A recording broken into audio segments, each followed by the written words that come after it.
محمد سيد الكونين والثقلين. بسم الله الرحمن الرحيم نحمده ونصلي ونسلم على رسوله الكريم أما بعد فأعوذ بالله من الشيطان الرجيم. بسم الله الرحمن الرحيم. محمد رسول الله والذين معه أشداء على الكفار رحماء بينهم تراهم ركعا سجدا يبتغون فضلا من الله ورضوانا سيماهم في وجوههم من أثر السجود ذلك مثلهم في التوراة ومثلهم في الإنجيل كزرع أخرج شطأه فآزره فاستغلظ فاستوى على سوقه يعجب الزراع ليغيظ بهم الكفار وعد الله الذين آمنوا وعملوا الصالحات منهم مغفرة وأجرا عظيما. صدق الله مولانا العظيم وصدق رسوله النبي الحبيب الكريم الأمين ونحن على ذلك لمن الشاهدين والشاكرين والحمد لله رب العالمين. آج ہم اس مجلس میں دیکھیں گے قرآن و حدیث کی روشنی میں مفسرین و محدثین کے اقوال سے کہ کیا کھالا دبا یا سیاہ نشان جو ماتھے پر ظاہر ہوتا ہے کیا یہ علامت ہے اچھائی کی، علامت ہے نیکی کی، علامت ہے زیادہ سجدوں کی، علامت ہے بھلائی کی، عبادت اور طاعت کی علامت ہے، یا کچھ اور مسئلہ ہے؟ اسی کو موضوع سخن بناتے ہیں اور شروع کرتے ہیں الہ العالمین کی کلام پاک سے. حضور سید عالم صلی اللہ علیہ وسلم اور صحابہ کرام کی تعریف و توصیف پروردگار عالم سورہ فتح کے آخری رکوع میں ارشاد فرماتے ہیں کہ محمد صلی اللہ علیہ وآلہ وسلم اللہ کے رسول ہے.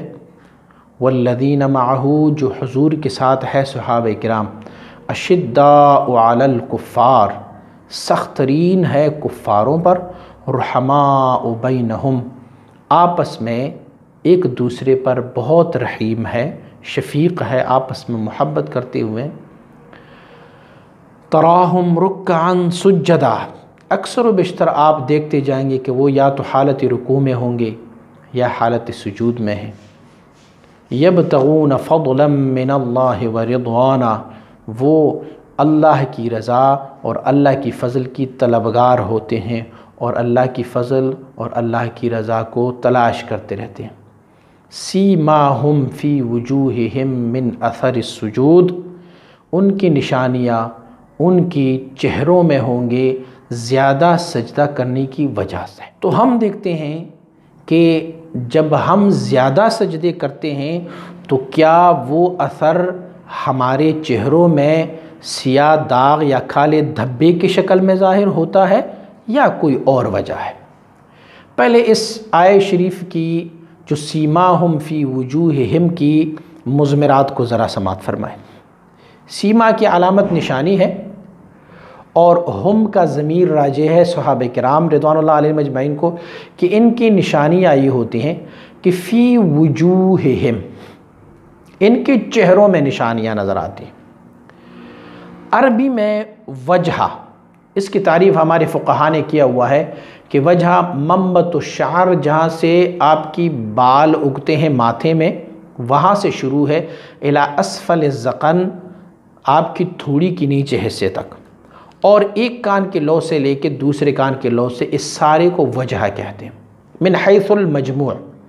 اور اس وجہ میں وجہ کی جو اعضاء ہوتے ہیں اس میں ہماری ناک بھی شامل ہے، ہمارے ہونٹ بھی شامل ہے، ہمارے آنکھوں کے اوپر والا حصہ جو ہم جھپکاتے ہیں وہ بھی شامل ہے، ہمارے کانوں کے لو تک کے سارا حصہ اس میں چہرے میں شامل ہے. لیکن اگر کوئی کسی کو یہ کہے کہ فلان حسن الوجہ فلاں کا چہرہ بڑا خوبصورت ہے تو اس سے مراد یہ نہیں لیا جاتا کہ ان کا ماتھا بڑا خوبصورت ہے. یا ایک بندہ کہیں کہ اپنے وجہ کو میری طرف موڑ دے تو اس سے مراد یہ نہیں ہوگا کہ آپ اپنے ماتھے کو میری طرف موڑ لیں. وجہ ان ساری چیزوں کے مجموعہ کا نام ہے، اور اگر ان ساری چیزوں میں سے کسی ایک چیز کو بھی نومینیٹ کرتے ہیں تو نومینیٹ کرتے ہوئے نام لیں گے کہ انف ناک کو اور شفتین ہونٹوں کو اور عینین آنکھوں کو، ہر ایک کو الگ الگ نام سے پکاریں گے۔ ماتھے کو عربی میں جبہہ کہتے ہیں اور ماتھے کا جمع جو ہے وہ جباب آیا ہے۔ تو اگر ایک بندہ یہ کہیں کہ بھئی سجدے کی علامات جو اللہ رب العزت نے ان کا اثر بتایا ہوا ہے، وہ اثر جو ہے وہ ان کے ماتھے پر ظاہر ہوں گے، ظاہر نص آیات سے بھی یہ متصادم ہوگا، کیونکہ اللہ رب العزت نے لفظ وجہ ذکر کیا ہے، جبہہ ذکر نہیں فرمایا اللہ رب العزت نے۔ تو سیماہم فی وجوہہم فرمایا، سیماہم فی جباہہم نہیں فرمایا کہ علامت ہوگی ان کی ماتھوں میں، یہ نہیں فرمایا۔ اور یہ کالا نشان جو ہے اس کی علامت جو ہے وہ ماتھے پر اکثر و بیشتر ظاہر ہوتا ہے یا پھر ناک میں ظاہر ہو جاتا ہے۔ تو یہ علامات رب کائنات نے ان کی علامات میں سے شامل نہیں فرمایا جو سجدوں والی علامت۔ آئیے دیکھتے ہیں مفسرین کرام اس آیت شریف کی تفسیر میں کیا لکھتے ہیں۔ کتاب آپ کے سامنے ہوگا اور آپ ان کے حوالہ جات کو اور اس کتاب کی آپ سنیپس کو بھی آپ دیکھیں گے، اور یہ میں اپنی طرف سے کسی بھی فرقے پر، کسی بھی شخصیت پر اعتراض کی صورت میں نہیں کر رہا، بلکہ ایک مسئلے کا اظہار ہے جو لوگ اکثر و بیشتر مجھ سے پوچھتے ہیں کہ آپ اس مسئلے پر کچھ بیان کر لیں۔ تو اس وجہ سے کسی کی دل آزاری مقصود نہیں ہے، کسی خاص شخص کو نامینیٹ نہیں کرنا ہے میں نے، اور نہ میں نے کسی خاص فرقے کی طرف اشارہ کرنا ہے، بس صرف احقاق حق ہے کہ اس آیت شریف میں جو مندرجات اور سجدے کی علامات ہوتے ہیں وہ علامات کیا ہیں۔ تو آئیے شروع کرتے ہیں مشہور تفسیر سے۔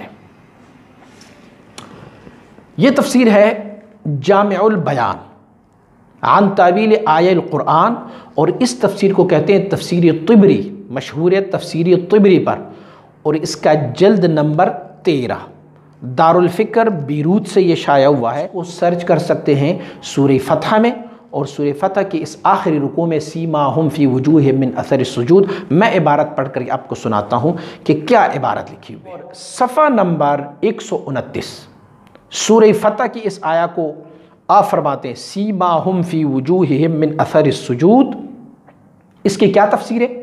آپ فرماتے ہیں کہ اس کی تفسیر یہ ہے قال بیاض فی وجوہہم یوم القیامہ، قیامت والے دن ان کے چہروں میں چمک ہوگی، سفیدی ہوگی۔ وقال آخرون، اور کچھ لوگوں نے یہ کہا ہوا ہے کہ بل ذالک سیم الاسلام وسمتہ، ان کے چہروں میں اسلام کی اثر ہوگی، اور سمت کی معنی ہیئت، شکل، صورت، بہت خوبصورت شکل ہوگی ان کی۔ وخشوعہ، اور ان کے خشوع کی طرف اشارہ ہوگا۔ اب ایک حدیث شریف کوٹ کرتے ہیں، حدیث نمبر 24478 انٹرنیشنل نمبری کے مطابق، یعنی 24478 نمبر حدیث ہے انٹرنیشنل نمبری پر۔ اس حدیث کو ذکر کرتے ہیں حدثنا علی قال حدثنا ابو صالح قال حدثني معاویہ عن علی عن ابن عباس فی قولہ تعالی سیماہم فی وجوہہم سے مراد کیا ہے؟ قال السمت الحسن، خوبصورت شکل، خوبصورت ہیئت ہو۔ بتائیں مجھے کہ ماتھے پر کالا نشان خوبصورتی کا علامت ہے؟ اگلا حدیث کوٹ کرتے ہیں، حدیث نمبر 24479، یہ حدیث پیش کرتے ہیں قال حدثنا مجاہد قال حدثنا یزید قال حدثنا حسن ابن عمارہ عن الحکم عن مجاہد عن ابن عباس فی قولہ تعالی سیماہم فی وجوہ من اثر السجود قال اما انہ لیس بالذی ترون۔ حضرت ابن عباس رضی اللہ عنہ فرماتے یہ وہ چیز نہیں ہے جو آپ لوگ دیکھ رہے ہیں کہ آپ کے ماتھوں پر کوئی نشان ہو، ولیکنہ سیم الاسلام، یہ اسلام کی علامت ہوگی، اور اسلام کی سمت، خوبصورت ہیئت اور شکل ہوگی، پیارا سا چہرہ ہوگا پھر، وخشوعہ، اور ان کے بڑی خشوع حضور والا چہرہ ہوگا۔ اگلی روایت بیان کرتے ہیں، حدیث نمبر 24480، اس حدیث شریف میں بیان فرماتے ہیں حدثنا ابن بشار قال حدثنا ابو عامر قال حدثنا سفیان عن حمید الاعرج یا عن حمید الاعرج، حمید یا حمید دونوں میں سے ایک، عن مجاہد سیماہم فی وجوہہم من اثر السجود سے مراد کیا ہوگا؟ الخشوع والتواضع، یا خشوع ہوگی یا تواضع ہوگا، اس سے مراد یہ سیاہ داغ یا کالا دبا نہیں ہوگا۔ اگلی روایت حدیث نمبر 24482، حدثنا ابن حمید قال حدثنا جریر عن منصور عن مجاہد فی قوله تعالی سیماہم فی وجوہ من اثر السجود قال هو الخشوع. آپ نے فرمایا اس کی معنی یہ ہے کہ اثر سجدے کا کیا ہے؟ خشوع ہوگا ان میں. فقلت هو اثر السجود، میں نے کہا کہ وہ سجدے کے علامت ہوں گی. فقال انه يكون بين عینیہ مثل رکبۃ العنز وهو كما شاء اللہ. انہوں نے کہا کہ آپ کے چہرے میں یعنی آپ کے ماتھے میں ابھرا ہوا کوئی بھی نشان ہوگا تو آپ نے فرمایا کما شاء اللہ، انہوں نے کہا ما شاء اللہ، ایسا کبھی نہیں ہوگا، یہ بات نہیں ہے. آپ نے فرمایا کہ وقال آخرون ذلك اثر يكون في وجوه المصلين مثل اثر السحر. آپ نے فرمایا ہے کہ یہ نماز پڑھنے والوں کی چہروں میں یہ اثر ہوگا، اور وہ کیا ہوگا؟ جیسے رات کی شب بیداری کرتے ہیں. الذي يظهر في الوجه مثل الكلف والتهيج والصفرة. وہ کیا علامت ہوگی؟ ان کے چہرے پر زردی مائل ہوں گے، ان کے چہرے پر نقاہت اور کمزوری محسوس ہوں گے. وما اشبہ ذلك مما يظهر السحر والتعب في الوجه، تاکہ یہ معلوم ہو کہ وہ رات کو جاگے ہوئے. ایک بندہ جب رات کو جاگتا ہے تو صبح ان کے چہرے پر رت جگی کی علامات ہوتی ہے. تو آپ مبارک نے فرمایا یہ علامات ہے، بلکہ وہ ماتھے پر سیاہی کے علامات نہیں ہے. یہ ہے تفسیری طبری سورہ فتح کے اس آیت شریف کی تفسیر فرماتے. یہاں پر کوئی تذکرہ نہیں ہے کہ سیماہم فی وجوہ من اثر السجود سے مراد وہ کالا نشان یا سیاہ دبا جو ماتھے پر ہوتا ہے وہ ہے، یہ کہیں پر نہیں لکھا ہوا ہے. ایک اور مشہور تفسیر کو اٹھا کے دیکھتے ہیں، تفسیر کبیر حضرت امام فخر الدین رازی رحمۃ اللہ تعالی کی یہ تفسیر ہے. اور اس تفسیر میں بھی اس فتح سورہ کی آیت شریف کو کوٹ کیا گیا ہے کہ سیماہم فی وجوہ من اثر السجود سے کیا معنی. نمبر 10 میرے پاس جو کتاب ہے یہ اس میں صفحہ نمبر 89 ہے، لیکن اگر آپ اس کو سرچ کرنا چاہتے ہیں آپ اس آیت شریف کو جو سورہ فتح کی آیت شریف ہے اسے آپ سرچ کر لیں تو انشاءاللہ آپ کو مل جائے گی. سیماہم فی وجوہ من اثر السجود فیہ وجہان. آپ فرماتے اس میں دو باتیں ہیں.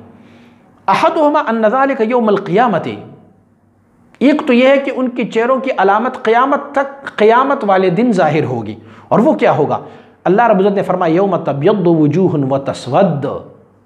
مراد اس سے وہ چہرے کہ جو قیامت والا دن ایک ایسا دن ہوگا کہ جس میں چہرے سیاہ اور کچھ چہرے جو ہے وہ سفید ہوں گے. تو مراد اس سے وہ چہرے ہیں جو سفید چہرے ہیں. اور دوسری وجہ یہ ہے، آپ نے اسی میں اور بھی تشریح فرمائی ہے، اور دوسری وجہ بیان فرماتے ہیں وَثَانِيُهُمَا أَنَّ ذَلِكَ فِي الدُّنْيَا. دوسری وجہ اس میں یہ ہے کہ ایک تو آخرت کی سفیدی ہوگی چہرے کی، دوسری وجہ یہ ہے کہ ان المراد ما يظهر في الجباہ بسبب کثرت السجود. ان کے جبہے پر، ان کے چہروں پر، ان کے ماتھے پر جو ظاہر ہوں گے نشان وہ کثرت سجود سے ہوں گے. کیسے؟ ما یظہر اللہ تعالی فی وجوہ الساجدین لیلا من الحسن نہارا. جو رات کو اللہ کی عبادت کرتے ہیں تو دن میں ان کے چہروں پر اللہ رونق اور حسن عطا فرماتا رہے گا. وَهَذَا مُحَقِّقٌ لِمَنْ يَعْقِلَ. یہ عاقلوں کے لیے یہ اشارہ کافی ہے. کیوں؟ کہ اگر دو بندے رجلین یسہران باللیل، دو بندے ہوتے ہیں اور وہ رات کو ساری رات جاگتے ہیں. ایک یہ ہے قد اشتغل بالشراب واللعب، ایک شراب اور مستی میں ساری رات گزار لیتا ہے، اور دوسرا جو ہے وہ نماز اور قرات قرآن پر یا علم کے استفادے پر. فَكُلُّ أَحَدٍ فِي الْيَوْمِ الثَّانِي يَفْرَقُ بَيْنَ السَّاهِرِ فِي الشُّرْبِ وَاللَّعَبِ وَبَيْنَ السَّاهِرِ فِي الذِّكْرِ وَالشُّكْرِ. دونوں میں صبح آپ کو فرق محسوس ہوگا. جو اللہ کی عبادت کر کے رات کو جاگ کے اللہ کا عبادت کر چکے ہیں تو صبح ان کے چہرے پر نور ہوگا، روشنی ہوگی. اور جو پوری رات لہو و لعب میں اور عبثیات میں رات گزارے ہوں گے تو آپ کل صبح ان کو دیکھیں گے چہرہ اترا ہوا ہوگا، بدصورت چہرہ ہوگا. حضرت امام فخر الدین رازی رحمۃ اللہ تعالی اس آیت شریف سے مراد لیتے ہیں کہ وہ حسن ہوگا، خوبصورتی ہوگی، یا خوبصورتی دنیا کی ہوگی یا خوبصورتی آخرت کی ہوگی. تو سیاہ دبا یا کالا نشان یہ ان کے چہرے پر نہیں ہوگا. یہ تفسیری کبیر ہے امام فخر الدین رازی رحمۃ اللہ تعالی کا، جلد نمبر 10. اور سورہ فتح کی اس آیت شریف میں آپ نے اس کو ڈیفینیٹ کیا ہوا ہے۔